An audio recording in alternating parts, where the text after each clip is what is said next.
Dapat kasi yung pinupuntahan ko yung malaki bumigay ng pera eh. Mr. Beast? La, o nga no. Namimigay ng maraming pera. Sige, sige. Uy, dito na ako. Asan na si Mr. Beast? Hey, what are you doing here? Oh, anong sabi mo? I said, what are you doing here? I want to see Mr. Beast. Oh, okay. Just wait here. I'm gonna call Mr. Beast, okay? Okay, okay.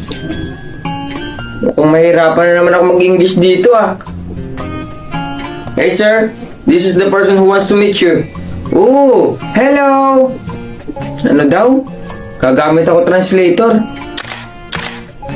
Ayan, okay na to.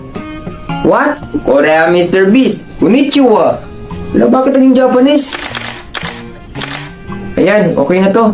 Uy, kung gusto mo makita si Mr. Beast, ito na oh. Ay, oo, ayan na siya. Usapin mo na. Hello, Mr. Beast. Hello, kamusta? Ba't ka pala napunta dito? Gusto ko sana humingi ng pera eh.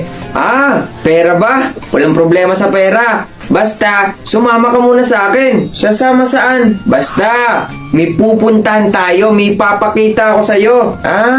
O sige. O tara.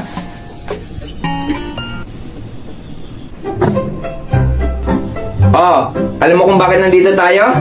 Bakit? Kasi gagawa ko ng video ng mga bahay na nagkakahalaga ng 20,000 up to 500 billion. Totoo ba masasama ako sa video? Oo, masasama ka. Tara, pumasok na tayo dito. Tara. So, ito pala yung 20,000 pesos na bahay. La, pangit nga dito, kaya mura, no? O, tara, susunod na tayo. Tara.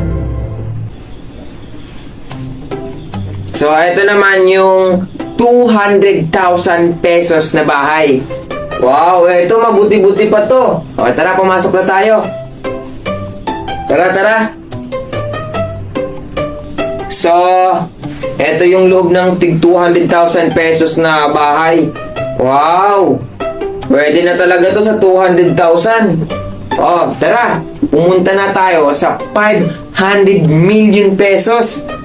Totoo? Oo, tara, sumama ka na sa akin. Tara.